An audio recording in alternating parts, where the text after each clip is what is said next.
Hello दोस्तों, जय माता दी। आज हम आप लोगों के लिए लेकर आए हैं मीराबाई की अनोखे प्रेम की कथा का अध्याय 20। आशा करती हूँ आप लोगों को बहुत अच्छी लगेगी।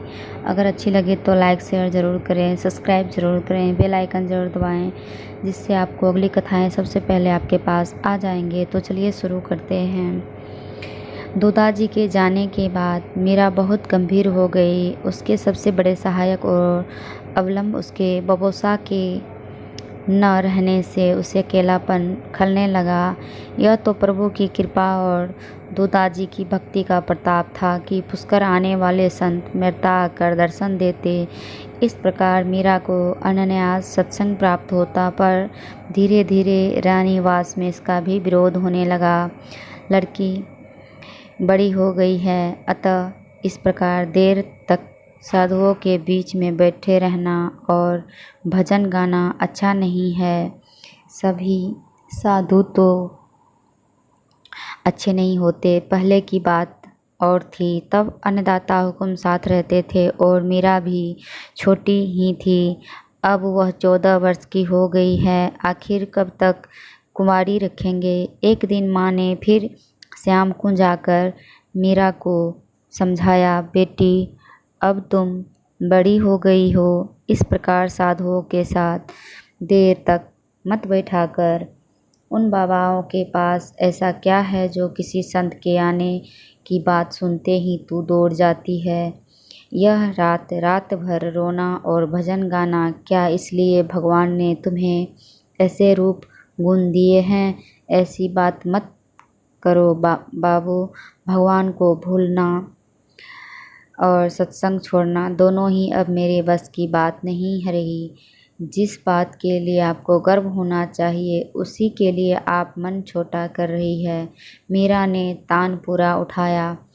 मन्हे मत बजे ए माए, साधा दर्जन जाती। माता उठकर चली गई। मीरा को समझाना उसके बस का न रहा। सोचती, अब इसके लिए जोगी राजकुंवर कहाँ से ढूंढूं। मीरा भी उदास हो गई। बार बार उसे दादाजी याद आते। इन्हीं दिनों अपनी बुआ गिरजा जी को लेने चित्तौड़ से कुंवर भोजराज अपने परिकर के साथ मेरता पधारे। रूप और बल की सीमा, धीर वीर समझदार 20 वर्ष का नवयुवक, जिसने भी देखा प्रशंसा किए बिना नहीं रह पाया। जहाँ देखो महल में वहीं चर्चा करते। ऐसी सुंदर जोड़ी दीपक लेकर ढूंढने पर भी नहीं मिलेगी। भगवान ने मीरा को जैसे रूप गुणों से संवारा है, वैसा भाग्य भी दोनों हाथों से दिया है। भीतर ही भीतर यह तय हुआ कि गिरजा जी के साथ यहाँ से पुरोहित जी जाए बात करने, और अगर वहाँ सगा जी अनुकूल लगे तो गिरजा जी को वापस लेवाने के समय बीरमदेव जी की बात पक्की करने की तिथि निश्चित कर ले। वहाँ पंखों पर उड़ती हुई ये बातें मीरा के कानों तक भी पहुँची। वह व्याकुल हो उठी। मन की व्यथा किससे कहें। जन्मदात्री माँ की जब दूसरे के साथ जुट गई है तो अब वो रहा ही कौन। मन के मीत को छोड़कर मन की बात समझे भी और कौन।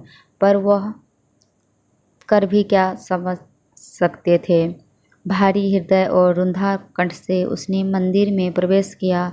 मेरे स्वामी, मेरे गोपाल, मेरे सर्वस्व, मैं कहाँ जाऊँ, किससे कहूँ, मुझे बताओ। यहाँ तुम्हें अर्पित तन मन क्या अब दूसरों की समर्पित बनेंगे। मैं तो तुम्हारी हूँ।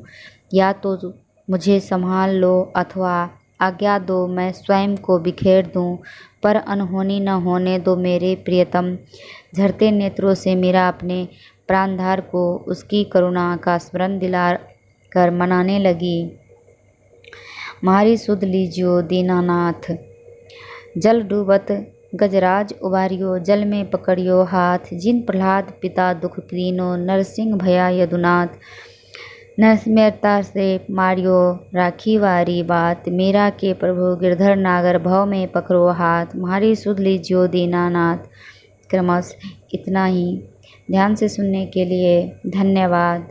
अब हम आपको 21वां अध्याय दूसरे वीडियो में देंगे। तब तक के लिए धन्यवाद। जय माता दी।